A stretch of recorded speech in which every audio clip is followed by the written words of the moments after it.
Hello students, welcome to my YouTube channel. তাহলে আজকে আমরা যেটা শিখবো সেটা হচ্ছে ব্লাইন্ডের কনসেপ্ট। ব্লাইন্ডের সঙ্গে যে কোন ফিক্সড প্রিপোজিশন বসে সেটা আমরা শিখবো। এবার ব্লাইন্ডের সঙ্গে কিন্তু আমাদের অনেক কিছু বসে। ব্লাইন্ডের সঙ্গে ইনো বসে, ফ্রম বসে,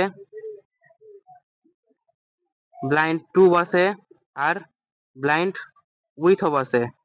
এবার কোথায় কি বসে সেটা দেখবো। যেমন এখানে দেখো কি বলেছে, he is blind his own fault.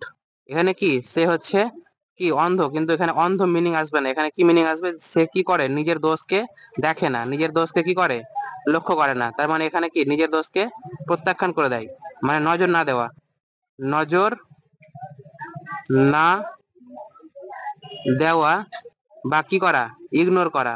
নজর না দেওয়া বা কি করা, ইগনোর করা। বুঝতে পেরেছি? তাহলে এখানে কি বসবে, এখানে বসবে হচ্ছে টু। তাহলে এখানে বসবে টু। তাহলে এখানে কি বসবে, দেখো কি বলেছে, the company was blind changing the market and lost all lot of business. বলছে কোম্পানি কি করেছিল, ইগনোর করেছিল। কি ইগনোর করেছিল, মার্কেটের চেঞ্জটাকে ইগনোর করেছিল। আর ইগনোর করা বোঝালে কি হয়, ইন হয়। তাহলে এখানে সরি ইন বলছি, কি হয়, টু হয়। তাহলে এখানে কি বসবে, টু বসবে। বুঝতে পেরেছি? তাহলে টু কখন বসবে, টু যখন কোনো কিছু ইগনোর করা বোঝাবে। কি করা বোঝাবে, ইগনোর করা, ইগনোর করা। বুঝতে পেরেছি? এবার তারপরে দেখি, এবার এখানে ধরো কি বলেছে, হি ওয়াজ ব্লাইন্ড রেজ, মানে কি সে রাগে একদম অন্ধ হয়ে গেছিল। তাহলে যখন কি বুঝাবে, দেখো এখানে কি বুঝাচ্ছে, ইমোশন বুঝাচ্ছে না। যখন দেখবা ইমোশন বুঝাবে, কি বুঝাবে, ইমোশন। এবার যদি ইমোশন বুঝায় কি না, তখন হবে ব্লাইন্ড কি, ব্লাইন্ড উইথ, ব্লাইন্ড উইথ। তাহলে এখানে দেখো কি বোঝাচ্ছে, সে কি ছিল, রাগ। রাগ তো একটা ইমোশন, তাহলে এখানে কি হবে, ব্লাইন্ড উইথ। বুঝতে পেরেছি? এখানে দেখো কি বলেছে, she was blind tears and could not find her way back. বলছে সে কি করেছিল, চোখের জলে কি হয়ে গেছিল। তাহলে চোখের জলটাও কি ইমোশন, এটাও ইমোশন। তাহলে এখানে কি বসবে, উইথ বসবে। বুঝতে পেরেছি? এবার তারপরে এখানে কি বলেছে দেখো, বলেছে he is blind left I. এবার এখানে কি বলেছে, যে চোখে দিয়ে অন্ধ। তার মানে এটাই হচ্ছে কি বাস্তবে অন্ধ। তো যখন বাস্তবে অন্ধ বুঝাবে তখন হবে কি, ব্লাইন্ড ইন হবে। বুঝতে পারলাম, ব্লাইন্ড ইন মানে যখন চোখ বুঝাবে। তাহলে ব্লাইন্ড ইন কখন হবে, ব্লাইন্ড ইন যখন হবে সেটা হবে চোখ বুঝালে, চোখ থেকে অন্ধ। ঠিক আছে? তাহলে এখানে হচ্ছে লেফট আই অন্ধ।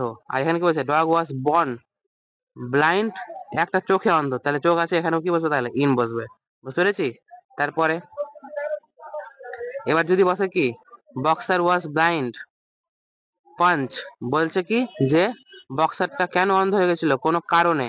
এখানে কি বোঝাচ্ছে, কারণ বোঝাচ্ছে, একটা পাঞ্চ খাওয়ার পরে, কারণে একটা পাঞ্চ খাওয়ার পরে অন্ধ হয়ে গেছিল, তাই না? তাহলে যখন কারণ বুঝাবে, তাহলে ব্লাইন্ড ফ্রম। তাহলে ব্লাইন্ড ফ্রম কখন বসবে, যখন কারণ বুঝাবে। যখন কি বোঝাবে, যখন কারণ বুঝাবে। বুঝতে পেরেছি? তাহলে এখানে কি হবে, ব্লাইন্ড ফ্রম। বুঝতে পারলাম? এবার এখানে কি বলছে, she was she has been blind. সে কি ছিল, অন্ধ ছিল। কেন অন্ধ ছিল, কারণ ওর জন্ম থেকেই অন্ধ। তাহলে এখানেও কি বোঝাচ্ছে, কারণ বোঝাচ্ছে। তাহলে এখানেও কি বসবে, ফ্রম বসবে। বুঝতে পেরেছি? তাহলে আজকে আমরা কি শিখলাম, আজকে শিখলাম হচ্ছে ব্লাইন্ড কখন কখন বসে।